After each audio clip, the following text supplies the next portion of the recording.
Video பார்த்துருக்குற எல்லாருக்கும் வணக்கம். இன்றைக்கி நம்ம வீடியோவில் வந்து வீட்டுக்கு இன்க்ரீடியன்ஸை வச்சு உருளைக்கிழங்கு சீஸ் போண்டு எப்படி செய்கிறதுன்னு பார்க்கலாம். அதுக்கு வந்து எவ்வளோ தேவையோ உருளைக்கிழங்கு எடுத்து ஒரு குக்கரில் தண்ணி ஊற்றி ஒரு 5 விசில் விட்டு எடுத்துங்க. அதுக்கப்புறம் தேவையான இன்க்ரீடியன்ஸ் வந்து ஸ்க்ரீனில் இருக்குது. இந்த இன்க்ரீடியன்ஸ்லாம் ஒரு பேனில் டாஸ் பண்ணணும். கடலை பருப்பு கொஞ்சம், கடுகு கொஞ்சமும் எண்ணெய் ஊற்றி போட்டுக்கிட்டு ஃபஸ்ட்டு ஆனியன், க்ரீன் சில்லியும் ஆனியனை ஆட் பண்ணி கொஞ்சம் சாட்டே பண்ணிக்கங்க.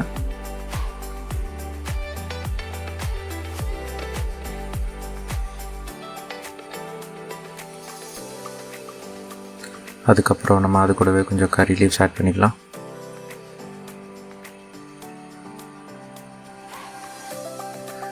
க்ரீன் சில்லி ஆட் பண்ணிங்க. ஜிஞ்சர் கொஞ்சமாக வேணுங்கிற அளவுக்கு நீங்கள் எடுத்து ஆட் பண்ணிக்கங்க.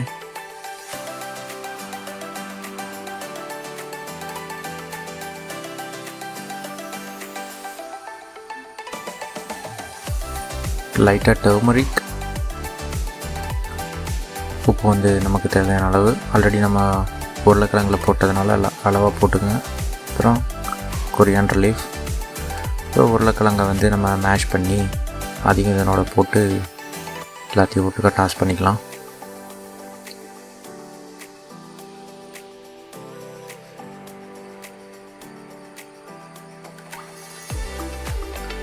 எல்லாம் இது மாதிரி டாஸ் ஆனதுக்கப்புறம் ஒரு 5 நிமிஷம் வைங்க லோ ஃப்ளேமில்.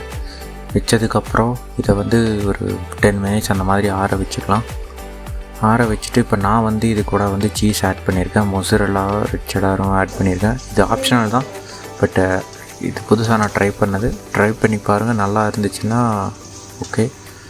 நான் இதுக்கு முன்னாடி ட்ரை பண்ணியிருக்கேன், எனக்கு நல்லா வந்துச்சு. இதை வந்து சீஸோடு சேர்ந்து மிக்ஸ் பண்ணி ஒரு பால் மாதிரி பண்ணி வச்சுக்கோங்க. உங்கள்கிட்ட என்ன சீஸ் இருந்தாலும் ஓகே. அது கூட நம்ம கிராம் ஃப்ளவரும் கொஞ்சம் சால்ட்டு, போதுமான அளவுக்கு சால்ட்டும் கலக்கி பேட்டர் ரெடி பண்ணி வச்சுருக்கோம். ஸோ இப்போ அதனோட அப்படியே டைரெக்டாக டிப் பண்ணி ஆயிலில் போட்டு ஃப்ரை பண்ண வேண்டியதான். பார்த்துங்க, ஓரளவுக்கு திக்காக இருக்கணும். அப்போ தான் உங்களுக்கு அந்த உருளைக்கிழங்கு கூட அது ஒட்டும். ஸோ ரொம்ப தண்ணியாக கலக்க வேணாம்.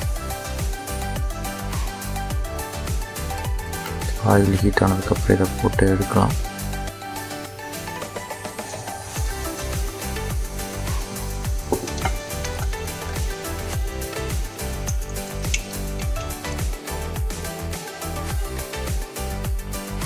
சீஸ் ஆப்ஷனல் தான், நீங்கள் வேணும்னா போட்டுக்கலாம், இல்லைன்னா எக்ஸ்க்ளூட் பண்ணிக்கலாம்.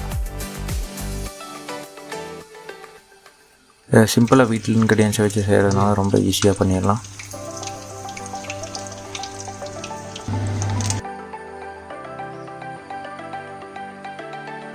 ஸோ இந்த மாதிரி போட்டு எல்லாத்துலேயும் மிக்ஸ் பண்ணிப்பேன். ஸோ கொஞ்சம் லைட்டாக சூடாக இருக்கிறனால சீஸும் கொஞ்சம் மெல்ட் ஆகிக்கும்.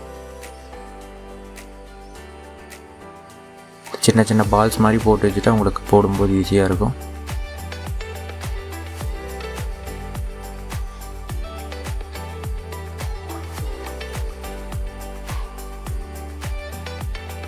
ட்ரை பண்ணி பாருங்கள். ட்ரை பண்ணி பார்த்துட்டு எப்படி வந்திருக்குன்னு கமெண்ட் செக்ஷனில் சொல்லுங்கள்.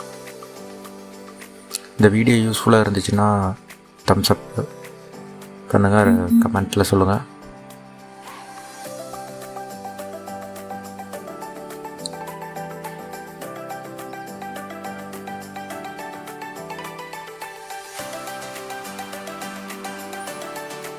ஸோ எவ்ரிடே ஈவினிங்ஸில் உங்களுக்கு இந்த ரெய்னி டே அந்த மாதிரி இருக்கும்போது கிளைமேட்டில் உங்களுக்கு இந்த மாதிரி சாப்பிட்டா நல்லாயிருக்கும். ஸோ நான் அதை ட்ரை பண்ணுறேன். உங்களுக்கு இந்த சீஸ் உள்ள ஆட் பண்ணிக்கிறதுனால உங்களுக்கு இழுக்கும்போது இந்த மாதிரி லேயராக வரும். ரொம்ப நல்லா வந்திருக்கு. ஸோ ட்ரை பண்ணி பாருங்கள். ட்ரை பண்ணி பார்த்துட்டு எப்படி இருக்குதுன்னு கமெண்ட் செக்ஷனில் சொல்லுங்கள். See you in another video. Bye.